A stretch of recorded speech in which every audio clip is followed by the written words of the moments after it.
Hello, hello, everyone out there. Let's see if we can fix this a little bit.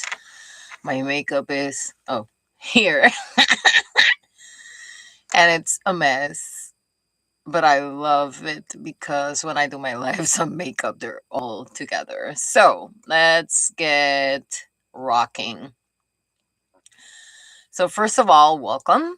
I have a few pointers that I wrote down that I have right in front of me that we can go over.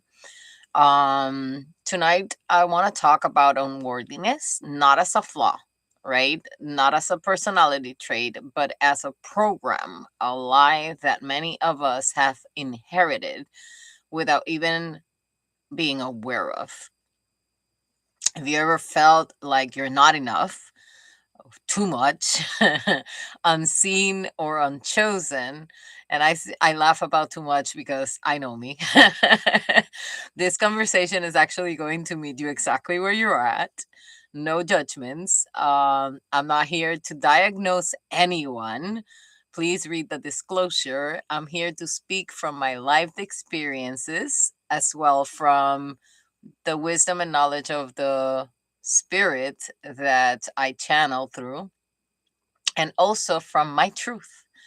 Tonight, we're going to try to expose the program. We're going to try to break the patterns, and we can really get walking into as pilgrims in remembering who really, actually, we are.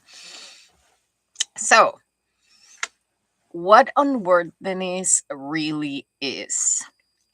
First of all, it's a subconscious program, right?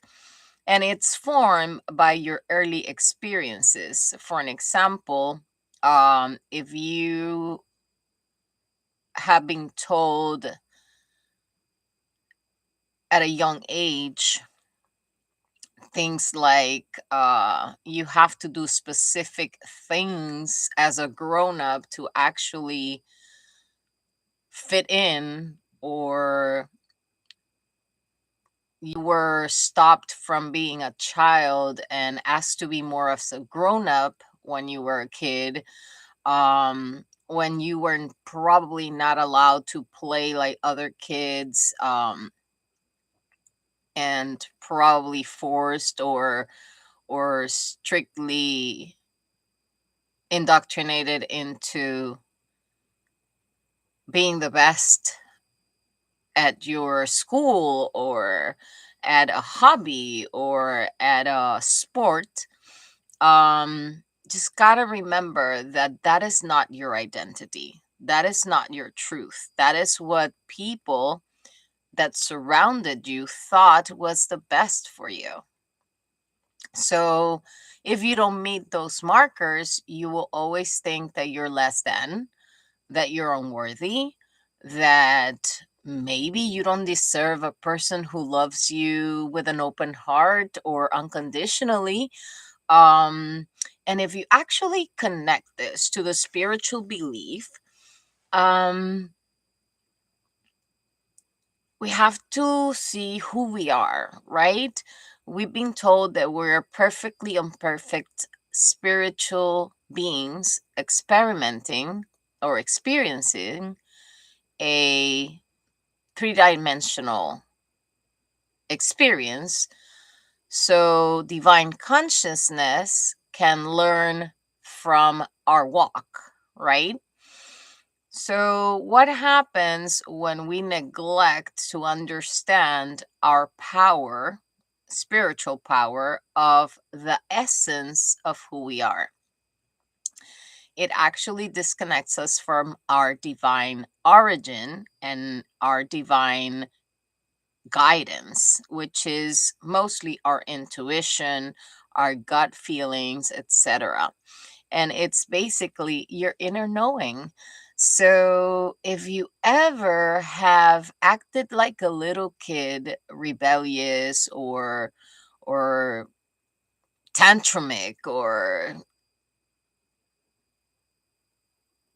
defensive, then looking at the root of the problem can help you actually become more open to accept in your life someone that truly loves you, even when you have flaws, like everybody does. Nobody's perfect, right? So we're not looking for perfection, we're looking for the keyword. And this one hits hard: acceptance. So the program is installed at a very young age when we are neglected by our parents, when there is emotional inconsistency in our household, when we have been abandoned, when we are compared to siblings or friends or cousins. Um, Mostly when those around us conditioned the way they loved us through, I would say, unneeded efforts. For an example, this is very common in parenthood. If you get good grades, I'll give you a gift. Then kids are probably not going to absorb what they're learning. They're just going to skim through it and get that grade so they get their prize, right? It's like everyone. If you condition your kids to that, then don't expect them to be at an older age responsible for being a good A student. Now, if you, instead of doing that, you acknowledge that they're actually having good grades and saying supportive things, and not conditioning them to actually wanting to change the value of knowledge and learning for a material value, then they will feel more at ease being themselves because they're probably very intelligent. So, other way, if they're not getting good grades, then try to sit down with them up to their level and ask them what they understand is making it difficult for them to understand a specific subject. It may be that we have not even noticed that they have a learning disability, or that they learn visually instead of just like reading, and maybe they cannot do summaries of what they're reading, and maybe they need a different structure. So if school is not giving them the visual and the steps and things like that, let's say in math they're just giving them a formula, but they say this is the formula, resolve it, and there's no explanation behind it. Or if they're distracted in class and they're not paying attention because they have um the jitters, like I call it, right? Or they just have a hyperactive way of expressing themselves, then you can actually try to get a tutor, explain the tutor the way your kid learns by already having that convo with them, and make me finding the right pair, the right match, and making it something fun as well. So spiritually, this parts, when these things happen and kids are not understood at their level because the grown-ups want them to be at the grown-up level, it tends to fracture the connection between themselves and the source of power, which is divine consciousness. When I was a little kid, I said I was an only child, right? I don't have brothers or sisters. I had neighbors and I had kids that I could play with, and I have my cousins that were probably older than me because the ones that were around my age lived in another country. So for me, my distraction was going to the corner of my house where there was a hospital where people that felt embarrassed by having kids with Down syndrome will actually have them live there and visit them once a week. In my early stages, I started escaping from home while riding my bike and just standing in the gate and through the gate playing with these kids. That taught me what true unconditional love was from a very young age. I wished I could go inside and hug them and play with them. So obviously, I wouldn't bring them snacks or things like that because I didn't want to get in trouble. But what we will do is we will like exchange flowers or things that were natural or in nature that I can grab along the way, or just talk. And it didn't it's something that surprised me is that I never felt discomfort around them. I actually felt this auric field being clean and pure. There was one kid though, he was very, very mischievous. So if I would be talking with one of the boys or the girls and he wanted the attention for him, he will pull the hair of the girl or the boy or throw them dirt or something. And I actually one day said, "Hey, if you want my attention and you want to play with me, you can just be part of the group." And that stopped it, right? I was very young, so I didn't know what to say to a kid that was misbehaving. So I just invite him to play. So it was actually pretty fun. So yeah, when when you're conditioned by the people that surround you, it fractures your ability to connect to that pure love. So yeah, I hope that story makes you bring a smile to your face like it does to mine every time I remember those days. So how unworthiness show up in adults, it's actually a little I would say connected to me based on the fact that I am an overgiver. Um, I'm working on learning boundaries with myself and others, though. So, how I treat others and how I allow them to treat me. Because in adulthood, you show people how they can treat you based on your boundaries. And in my head, unconditional love meant I accept you for who you are, but then that placed me in a space where I've been taken advantage of, and people take my weakness or my, I would say backwards, they will take my love as a weakness, right? Because boundaries for me mean that I'm conditioning others to act however I want them to act. But then it became a circle, a pattern where if people will treat me wrong, then I will have to defend myself until I understood that there's no need to defend yourself. There's just a need for you to actually stop engaging. And I didn't learn that based on how I had to people please the people around me to actually receive the love that they were holding back from me. So it also shows in how we can accept crumbs.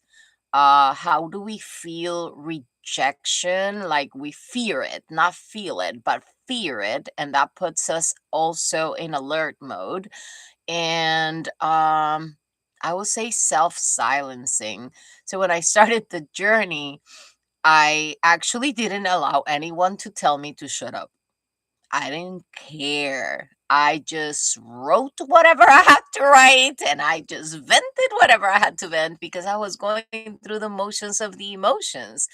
I was sitting with them and trying to analyze them, but at the same time, I was actually triggered by, I will say, comments and stuff like that. And I learned that everything is what we focus on and the perception of things.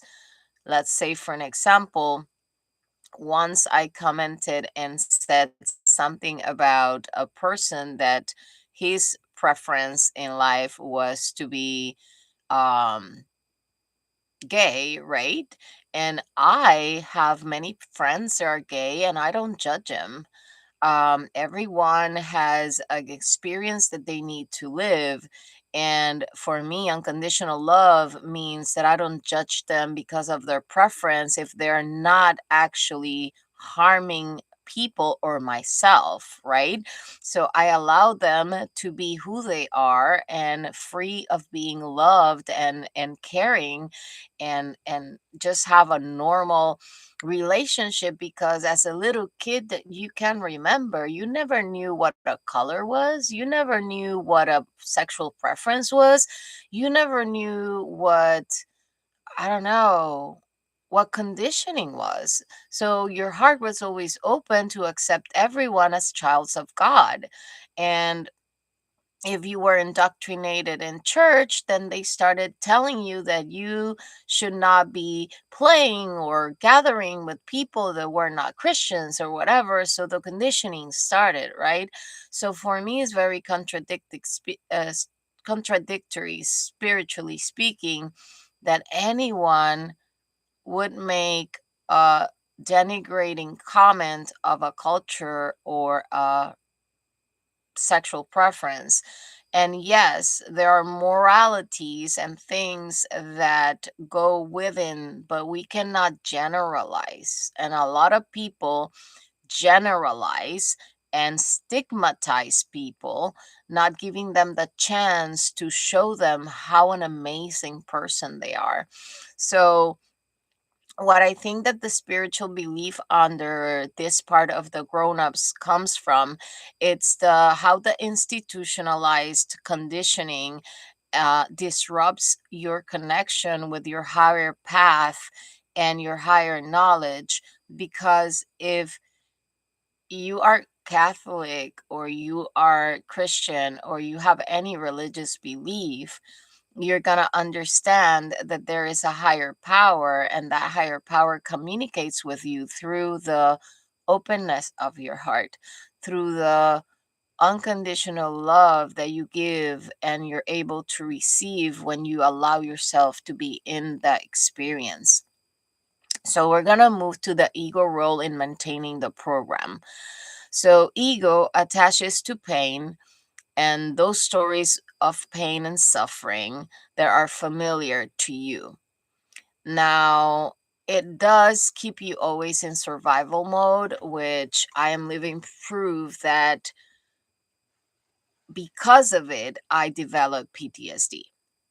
And I made it my own mission and self love action to separate myself from those I loved and those that were harming me with their actions, because I didn't know how to differentiate projections from reflections. When that happened, it's not that I didn't care about them, it's that I needed to go back to my natural self, which is love, compassion, and understanding that what I know and how I express my love may not be a cup of tea for everyone, but it will find its own way to actually allow me to continue the journey with an open heart instead of a heart that is blocked by fears. So, spiritually speaking, ego uses illusions to keep you from remembering your true identity of unconditional love, which is the highest frequency that you can vibrate in. And if you go to a passage of the Bible that says, "Let the little kids come to me, because there is the something of heaven," if you don't allow your inner child to come out and play at will, you're not allowing yourself to experience true unconditional love with your partners. And that comes with a lot of self introspection, like with introspection, self love, and mostly with accepting who you are. There are things you can change about yourself, not for anyone else, but for you to live your best life. And there are things that others can change about themselves, not to be with you, but to actually grow together into a more reciprocal interaction and a more loving interaction.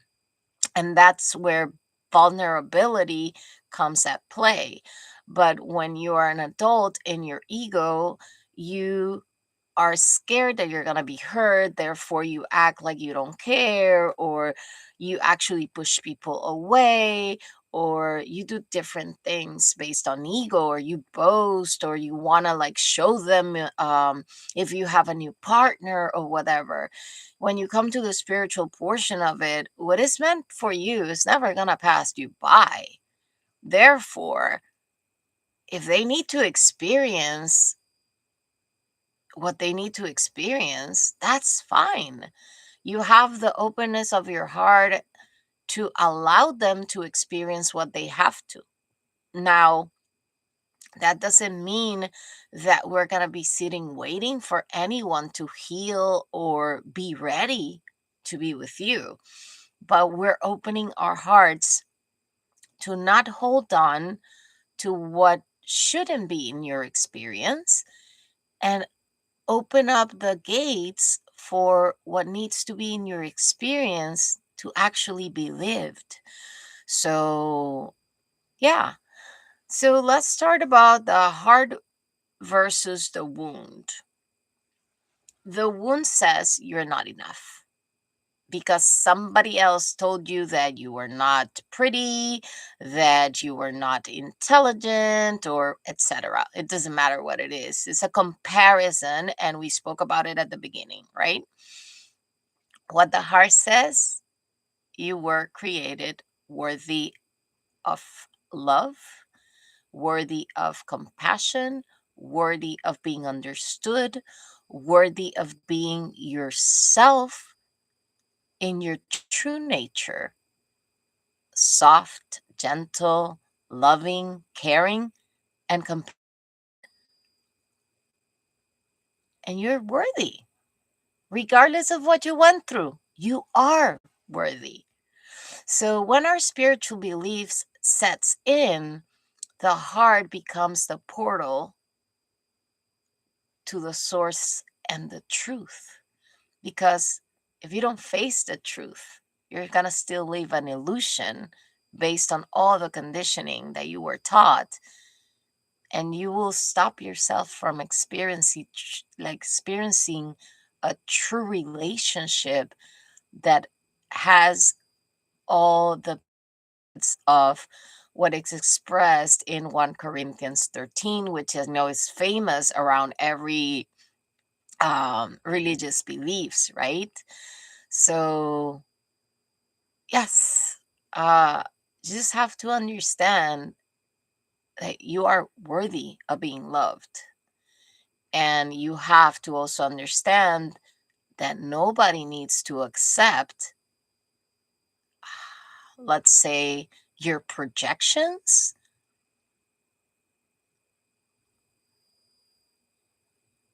So, there is a thin line that people need to stop crossing. I heard the other day, or actually, I saw a post that says the person did an acrostic of the word dating. So acrostic means that with each first letter of the word, they create a sentence that correlates with the next one. And the main essence of that text was that the D was for dating everyone without attachments. Um, like, I don't remember what it was. The whole thing was that they were dating whoever they wanted for short times of periods because they didn't want to create attachments with these people. First time I read it, I was like, am I reading this right? This person is totally hurt, in pain, and obviously in their ego. And then it sunk in. I also was in that point of in once in my life, right? I wanted the experience, but I wasn't fully open to it. So we all have to go through that, and I call it the roller coaster of emotions. That when we start facing our shadows, and we start unbreaking, actually breaking the conditioning that cultural, family, and I would say patterns have created, and deeply rooted in our psyche, which pushes us away from being in the flow of allowing the experience to unfold with respect and with ease. So there's a lot to be learned about that if you want to understand what is living from the heart versus the wound. What I can highly recommend, not religiously speaking, because for me the Bible is a blueprint, you can read the character of John, which John is literally the one that has the openness of the heart that allowed him to be a disciple, and a blueprint of how to open your heart. So you can start there if you want to acknowledge what living with an open heart could mean. um how to break the unworthiness pattern. This is gonna slap you in the face, because one of the things that a lot of people that have wounds in their heart learned to do was lie to get away with things. If they condition my love, then I'm gonna lie and I'm gonna get it regardless, right? So to break your unworthiness pattern, the first radical move is self honesty. And that one hits like a ton of bricks. Been there, done that. Releasing inherited beliefs. I once told someone, stop taking advice from people that have unsuccessful relationships and have not been able to be in a new relationship on themselves that is healthy. And I didn't do it to point the finger at no one. I did it as an open statement because I didn't know what this journey was all about. But I did have a lot of channeled messages that taught me little by little how to get there. And if I would have listened to the people that were in their wounds and their ego, then I was never going to be able to be where I am today, working with my own stuff honestly and brutally, breaking the patterns so I can break the ancestral chains of what was passed from one generation to the other that was unhealthy and they thought it was healthy. So releasing the inherited beliefs, it's gonna shock you a lot, because what your parents, your family, and friends have taught you about love goes out the window as soon as you understand what is to live with an open heart. Practicing receiving. Oh my God, my hair is standing right now because I am amazing at giving, but when it comes to receiving, I had a not a cultural, I would say more as a family wound that I had to heal. And it was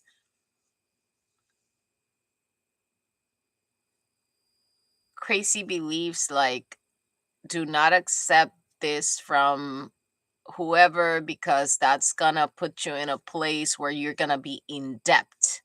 So a lot of people say that when you receive a gift, you're gonna feel like you're gonna be in debt with the other person. But when it comes to gifts that are given without expectation of a reciprocal portion of it, if we don't learn how to discern what is being given to us, then we can actually end up rejecting an amazing gift of a natural form of an experience of a mutual exchange based on true unconditional love. So when you practice receiving love, support, abundance, right? And you stop feeling like you owe someone something, you're allowing yourself to accept that interaction. And little by little, you will start opening your heart more and more. So, spiritual belief on this portion, as soon as you learn how to not only give because you're used to be a giver, right? But receive, then the channel, the flow of exchange, which is everything in energy, is a exchange that goes, and it doesn't cycle because it creates a, like when you throw a rock in the water and it creates the waves, right? But the circular shape that extend, when you actually learn how to receive love, you actually returning to your original frequency, which is the highest frequency of them all.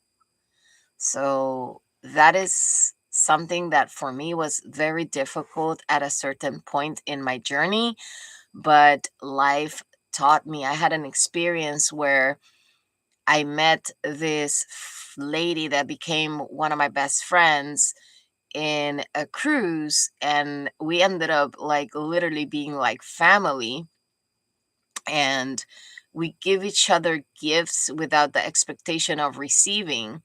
So I was going through a hard situation because of my health, and I already had gone through all of my vacation time, sick time, or whatever.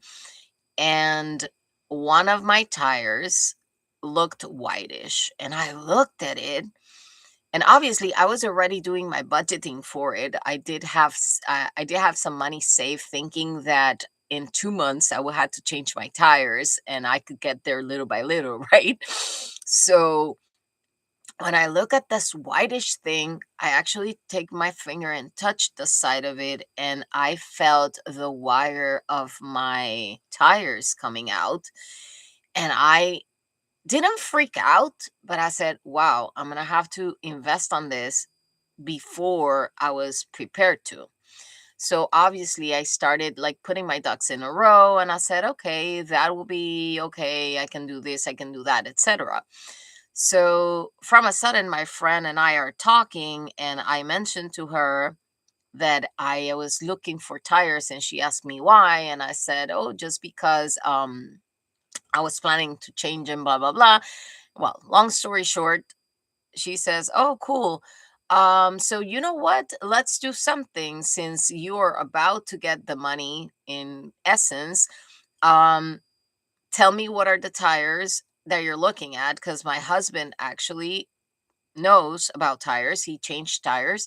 So she ended up giving me the brand that I had to buy because of the warranty and whatever. And she ended up doing like a cart for me. And then she says, let's make sure that your model is right or whatever, whatever. And she's like, okay, so we're going to do this. You're going to put it in my credit card.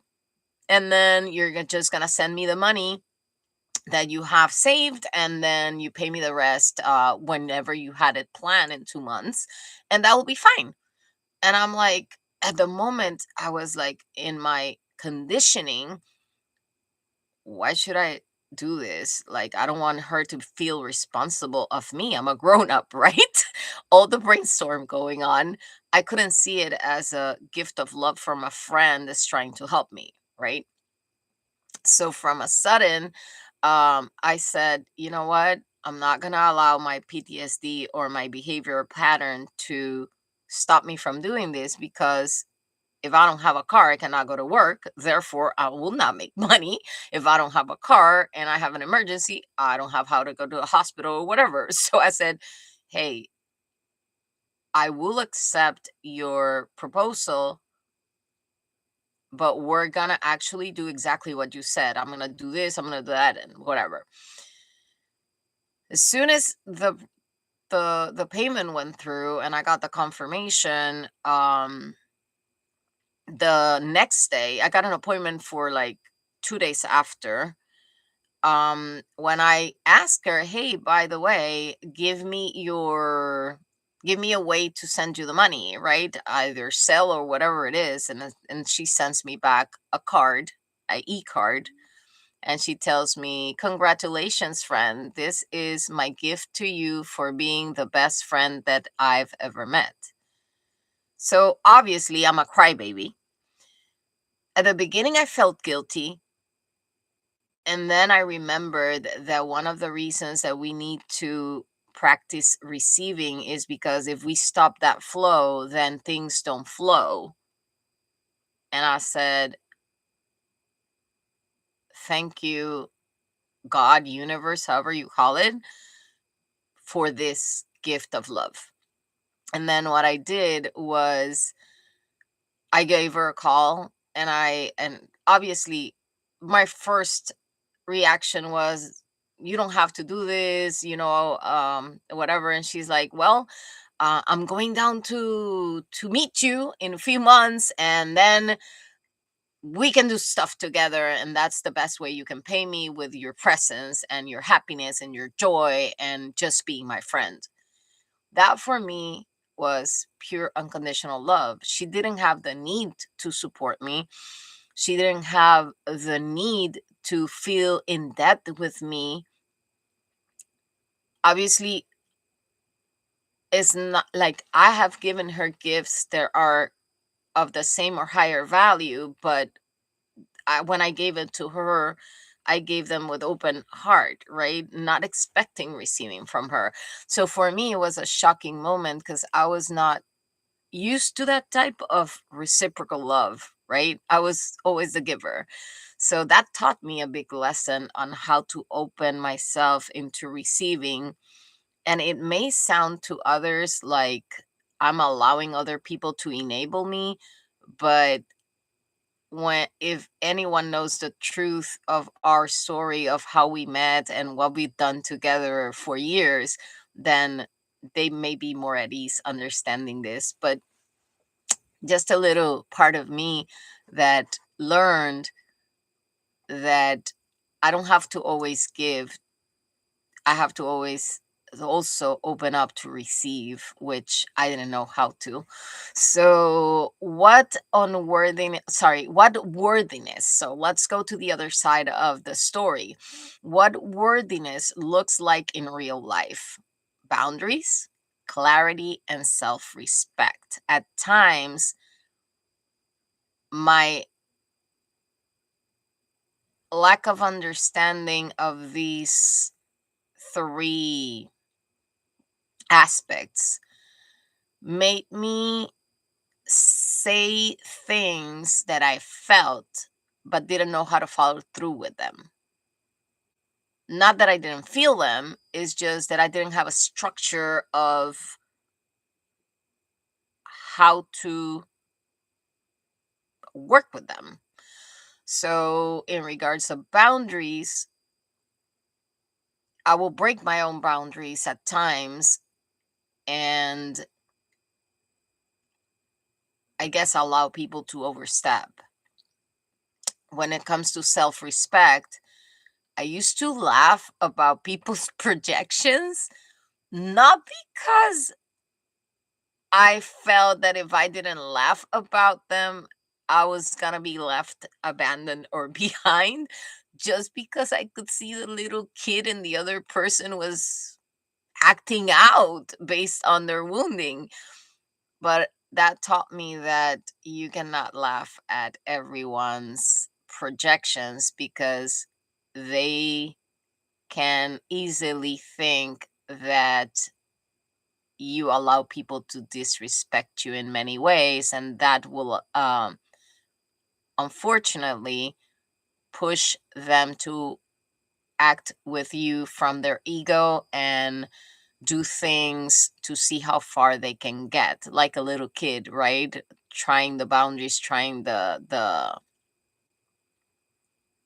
see what they can get away with. So healthy relationship and aligned choices.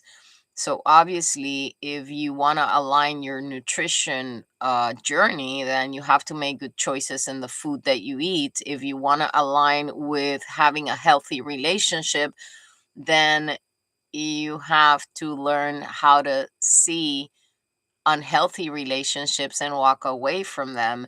If you want to actually have clarity, then you have to ask straight questions and expect an answer that is straight to the question that you're asking and not run around the bush. So at times, I don't want to say things bluntly because I'm learning how to communicate in a more softer way. So I tend to contradict myself at times because I do mean the things I say, but when I am in PTS blown mood, I may not mean them from my heart. It's just a reaction from my triggers, right? So it does not give a clear message of what I want. So I had to learn to analyze how my reactions actually got me to be misunderstood or not clear enough with what I was communicating to others. So it has helped me a lot, um, not only in the job aspect of life, but also in my interpersonal relationships with others and also with my family relationship because I'm practicing putting boundaries with the people that are nearer to me. I'm practicing walking away from the people that are taking advantage of me. And it actually has worked out into, honestly, creating space for people that are in a soul level of openness where we can speak about our beliefs without engaging in unfruitful, I would say, contradictions or dualities or nonsensical arguments and stuff like that. So it will help a lot. That learning obviously is a learning experience. It's a process. You're gonna be tested. Um, I've been tested many ways in a daily life, right? And I have found out that I've actually learned how to not engage, and that has become the best tool. If I do not engage, I don't activate that frequency. Therefore, I can continue to have my own frequency in balance, or grounded. So, yeah, closing energy. Wow. Let's talk about what I love the most. In the spiritual level, there are cords that connect you energetically to other people. And obviously, you cannot do what a lot of people are saying, do a cord cutting, do a cord cutting. People that don't know what a cord cutting is, please do not even try it, because you can end up messing yourself up, because there are cords that are not supposed to be cut but healed. So please take it with a grain of salt before you dare to try to cut an energy cord. Confront yourself.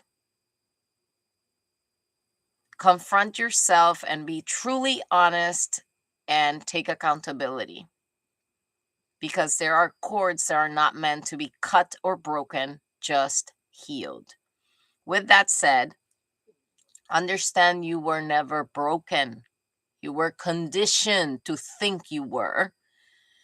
And awakening means remembering, not becoming, because you cannot emulate other people to try to be like them and then, oh, I'm in that energy. That doesn't work. That is such a fake illusion that it's gonna fall off at the first instance that you actually burst out. And I talk from experience, because I went through all the motions of the journey when I started this channel. Mostly I was in the everything is positive kind of stage. um I was in the everything is perfect, right? Because when you start your spirituality, you start with the positive affirmations and you think everything has to be love and light. And I laugh about it because it is part of the journey. Then you go into the curious mode and the learning experience mode. And then you start reading and you're like, hey, that's not the way it should be. Hey, these people are just in their spiritual ego. And then you're like, hey, that's not my heart. I am not like that, right? So you go through the motions of the emotions. Sometimes you want to like stay in the guilt process of it. I lived them all, because there were things that really gave from the bottom of my heart, and things that happen in the experience that at times made me feel guilty, because I didn't know if I did wrong by people or not. But at the end, one thought got me away from all of that. And that is, what is meant to be will be. Because if you focus on a specific, let's say, outcome, if you focus on a specific person, if you focus on a specific spiritual incline, then you're closing yourself to actually receive the spiritual wisdom from your higher self that's trying to communicate with you, so you can remember your essence. And the day we all understand that, we will understand that awakening is just remembering that pure unconditional love we had when we were kids, and nobody told us right from wrong in regards of not what is good to be done and what is not good to be done, but in judging others based on the superficial levels that we see on them. So, yep. I hope this talk is what your soul be is ready to listen and integrate. I hope that your shadow work has got you into a higher level of understanding. And I hope that if you ever thought you were the victim, you understand today that we're not victims. We are where we need to be. We are actually probably holding on to old paradigms that are not real to our true unconditional love nature. And as soon as you release those paradigms from ego, then you can soften your edges, you can open your heart, you can trust yourself, and then start trusting others. I love you guys. And to all the pilgrims out there, this is an amazing journey. I am not going to say it's easy because a lot of people just leave the journey halfway. As I said in one of my posts, the twin flame journey is not about only having this other part of you reflecting who you are or becoming like one or whatever. It's mostly your feminine and masculine energies understanding what was conditioned in you so you can actually break from those patterns and start unconditionally loving yourself so you can open the gates of energy that will bring to your experience the right interaction. All right. Good night and hope to see you soon. Bye bye.